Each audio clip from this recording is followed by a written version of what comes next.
There is no point in living together if our life continues like this. That was the last thing Bob, who was once my husband, said to me before our divorce. It was my fault. I was a workaholic and working was my passion. My name is Lisa. I was a product manager, working at the head office of a well-known supermarket. Growing up, I lived with my chronically ill father, just the two of us. We were very poor and barely had enough money to buy food. After graduating from middle school, I immediately started working as a part-time cashier at a local supermarket. Some of my old classmates talked behind my back, saying, "It's sad that our old classmate from a single-father home was only able to finish grade 8 in school and had to work as a cashier." However, Bob, another old classmate of mine, would come to where I work almost every day, buy some food or snacks on his way home from high school, and say, "Hang in there." I continued working at that supermarket since. A few years later, I started going out with Bob and eventually married him. At work, I started off as a cashier and then became a floor manager. Later on, I was promoted to head of the merchandise department in the head office. Being in the food service industry, I had no choice but to work long hours and no weekends or public holidays. Of course, there were no fixed days off for me. So I could hardly find time to do housework, and I was always working when Bob had a day off. We never spent Easter, Thanksgiving, or Christmas together. Of course, having children was put on hold. I thought Bob understood my passion for work. But that was just my wishful thinking. I truly loved him.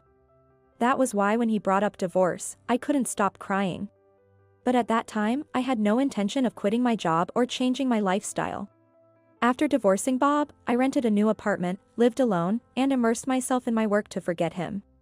2 years after the divorce, a friend told me he had remarried. I had mixed feelings when I heard that news, but wished him happiness. I continued to build my career, taking on significant roles in the company. And I worked very hard to meet the expectations of those around me. I must have overdone it though, because day by day, I just felt even more tired. Then one day, I suddenly burned out and no longer wanted to go to work. I felt depressed and cried over seemingly mundane things. I knew I had to go to work, but I just couldn't get out of bed. Thinking this was definitely not normal, I decided to see a doctor. "You're probably pushing yourself too hard. You should take a break and rest." "Okay. I'll do that." I got a medical certificate and took some time off from work. After that, I spent most of my day in bed crying and sleeping, with no energy to do anything. As months passed, the idea of returning to work started to cause my anxiety, and my mental health deteriorated further. I can't do this anymore. I decided to resign from the company where I had worked for many years. I felt uneasy about losing years of hard work all at once. But at the same time, after handing in my resignation, I felt a sense of relief. I moved back home thereafter, hoping that would help me recover from depression. After my divorce and resigning from my job, my father was very worried about me. Back at home, I started working part-time at a pharmacy, trying to reintegrate into society. One day, while working at the cash register, I heard a familiar voice, "Lisa." "What?" Looking up at the familiar voice, I saw Bob standing there. It had been several years since we divorced, but he looked at me exactly with the same kind eyes as I remembered from back in the day. "Hi. It's been a while. I feel a bit embarrassed to be seen like this." Bob responded to my flustered comment.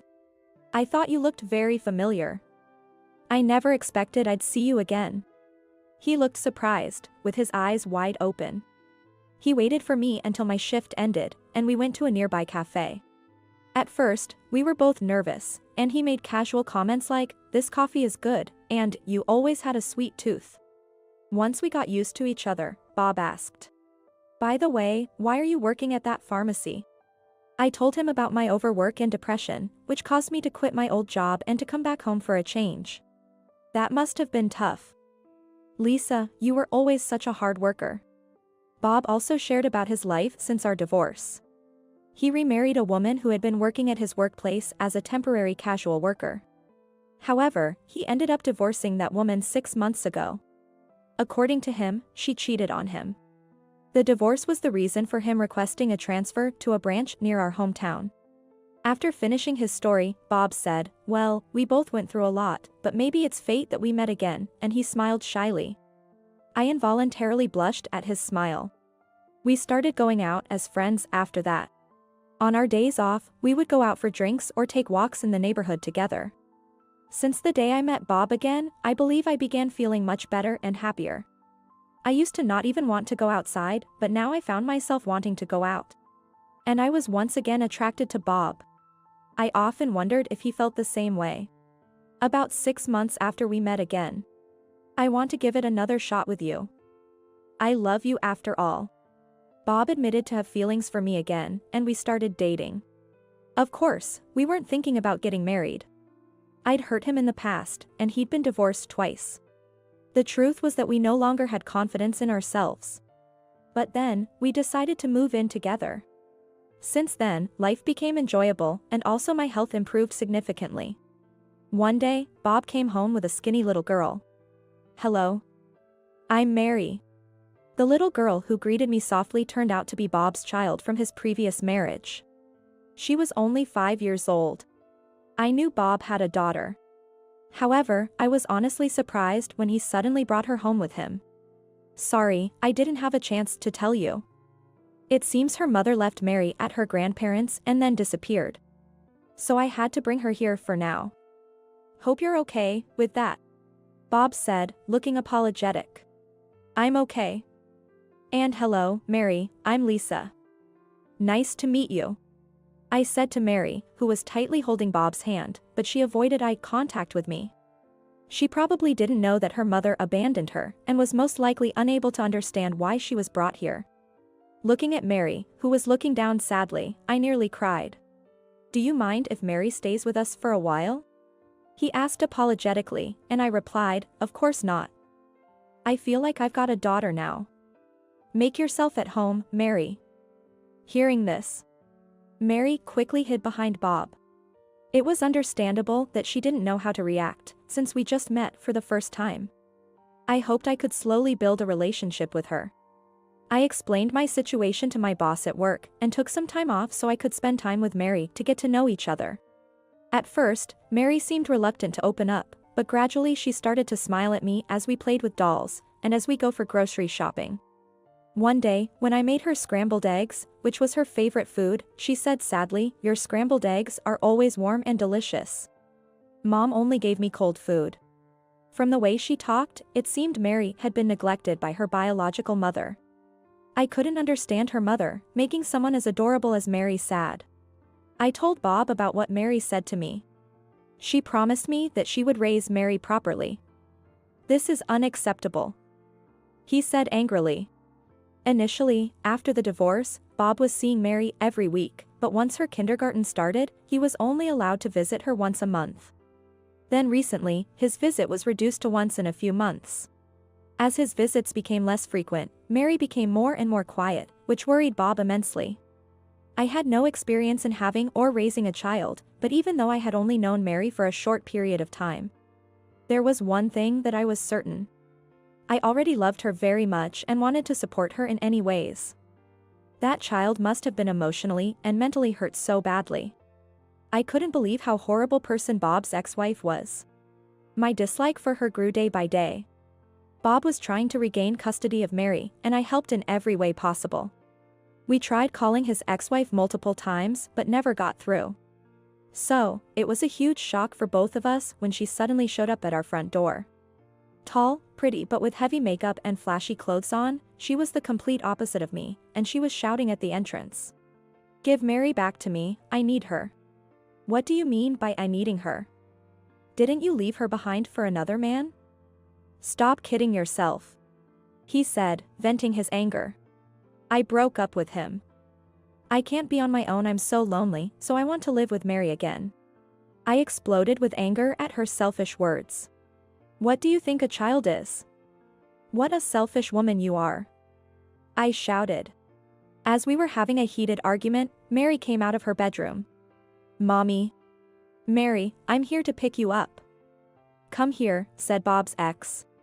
But Mary tightly grasped my hand and said to the woman, "This is my mom, from now on, I'm going to live with Mom Lisa."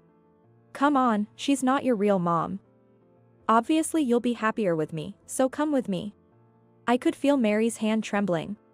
I'll raise your daughter. What matters is who loves her the most. I believe the emotional connection is more important than a blood relation. Mary gripped my hand even more tightly. Feeling abandoned by her own daughter, the woman's face turned red, and blurted out, "You're no good." Then she opened the front door and hurriedly left. After her mother left, Mary looked a bit sad but soon smiled and asked me, "Can I call you Mom?" I was moved to tears by her words. Bob, standing next to me, also looked at us with a gentle smile. Things went smoothly after that, and Bob successfully regained custody of Mary, and the three of us started living peacefully together. I later heard that Bob's ex-wife was being chased by debt collectors, been disowned by her parents, and then disappeared.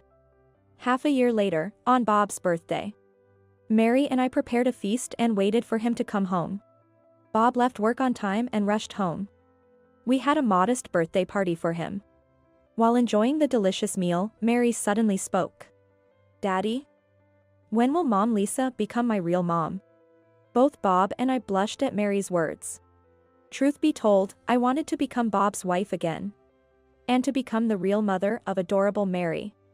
Then Mary asked me, "Mom Lisa, do you love Daddy?" "Yes, of course, I love him a lot." Then she asked Bob, "Daddy, you love Mom Lisa, don't you?" With a red face, Bob answered, "Of course, I do." Mary said, "I see. You love each other. Then you two can become husband and wife," and smiled happily. Then Bob said, "Yes," looking into my eyes. My heart started racing at his words. Suddenly, Bob stood up, looked me in the eyes, and asked, "Lisa, please become my wife again. And please be the mother of my lovely Mary." "Yes. I'd be delighted to. This is my dream come true."